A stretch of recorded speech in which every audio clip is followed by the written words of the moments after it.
Look back at Tuesday's game. What are your thoughts looking back now? Yeah, I've had time. It was a long journey back, so I had the time to look at it straight away. My thoughts are the same.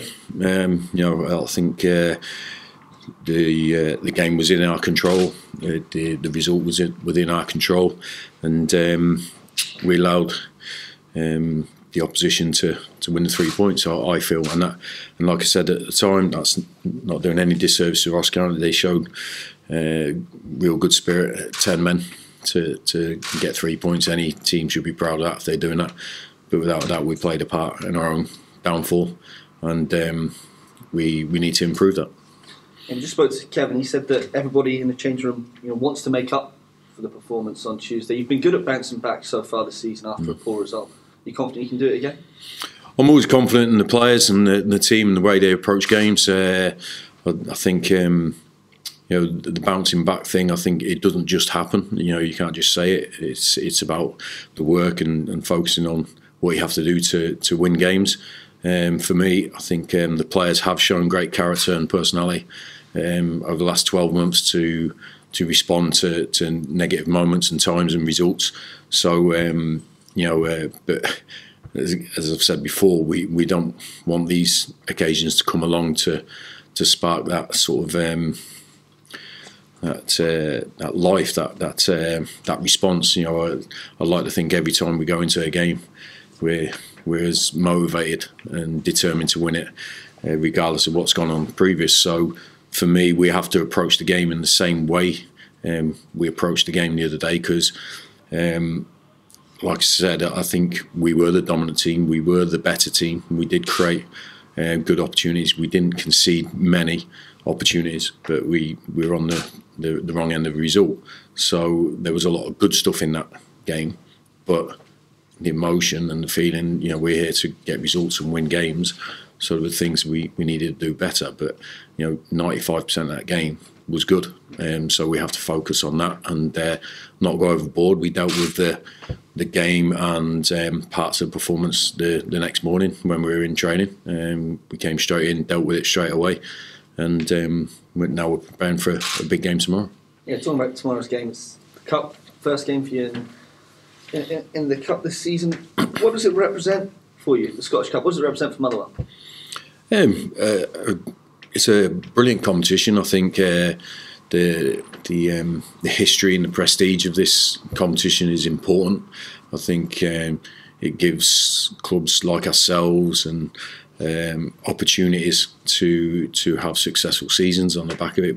I think we saw that. Everyone in Scottish football saw that last season with St Johnstone. But it's you have to focus on the one game in front of you. That's the most important thing, I think. You can't be thinking of winning the trophy before you've even played the first game. What we've got to do is think about winning tomorrow. But I think the cup competitions always bring a different atmosphere, different feel. I think the knockout format produces that. It's do or die on the day of the game. There's no comebacks, or once you've won, that's it. You're in the next round. So I think that adds to the sort of the environment around the game and the atmosphere around the game. And I think every supporter of clubs who don't get success every season, that's north and south of the border, you always dream of these moments when you can eventually be successful. Every club has stories of famous cup campaigns, and they live long in the memory.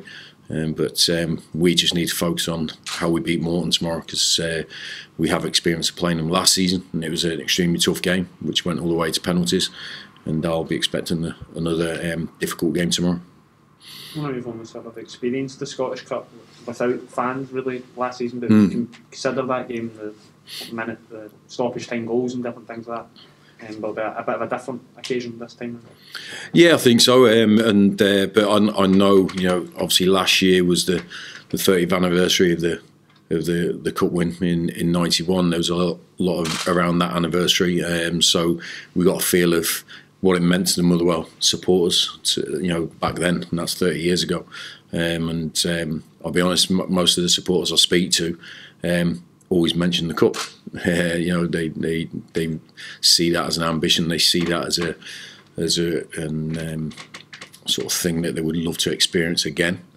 So you know, we hold that responsibility dearly. I think you know, we going back to what was said about Kevin.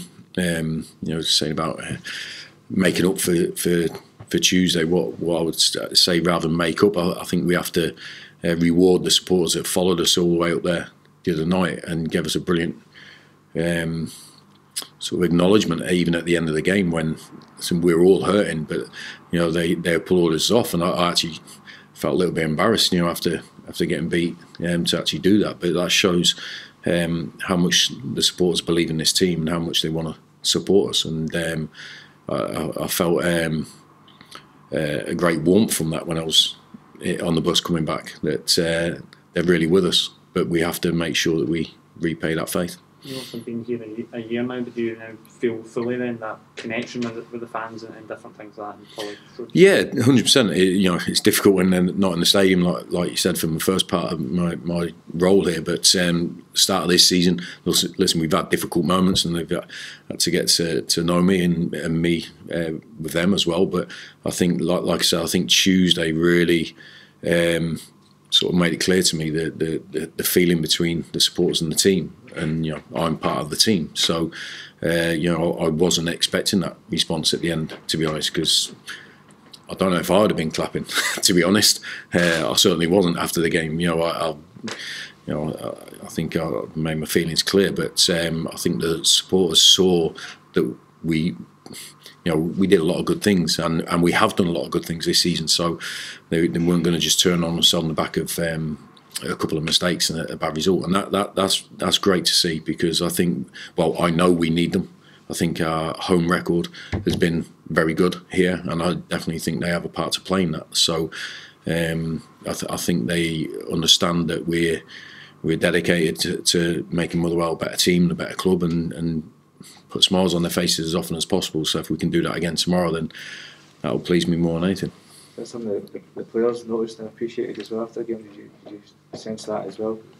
The players had. I don't know. I'll be honest, I didn't speak to the players after the game. So and then the next day we just focused on what we had to do right. You know, so you know, and do better. So. But if they got their eyes and ears open, then they would have understood. You know what I mean? Because we've been there. We've had a couple of negative results earlier in the season where the response was different. But I think that what the players have done over the last few months is sort of strengthen that bond between the team and the supporters. I think they understand how hard the players compete and work for them to get results. And we know at Motherwell we're not always going to win, but you do things in the right way. And that, I think that's what warranted the response from the supporters on Tuesday night. And you know, we hope to give them more good moments and times, and it's the players that cross the white line and do that for them. So the response was, like I say, it was really good from the supporters the other day in a scenario where it didn't have to be. So you know, I think we need to repay that faith, like I said. You have any of you back from the midweek? A few maybe dropped out at the last minute.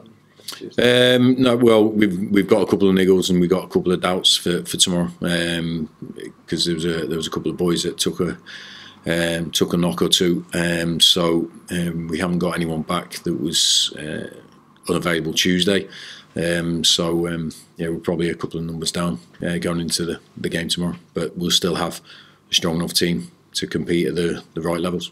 Frustrating for the new guys that have obviously come up and wanting to make an instant impact and things like that, and their debuts and things just being delayed a wee bit. Yeah, because look, we brought them here for a reason, to play and compete. So you know, we listen. I'm not one of these people that goes overboard when we get injuries. Injuries are part of professional football. If you want to train and compete and play at the right levels, then it's a competitive game, and people are going to get knocks here and there. But you know, we know that players, you know, once you start the season, you're going to have to play through a little bit of pain and discomfort, and fatigue, or whatever word you want to put on it. You know, it's a tough sport, and it's a physical sport. So, but we believe that the players we brought in are good enough to be in our team, good enough to help us improve. So if any player missing, it's frustrating, because we need them all. We need every single one of them to achieve anything this season. Are they just minor things, or? Yeah. It's nothing major. I think, like I said, we actually lost a couple just the day before, and it was touch and go whether they could be fit. So they actually travelled with us, so just in case. So, but they didn't quite make it. But yeah, we'll see how they are. But it's nothing major.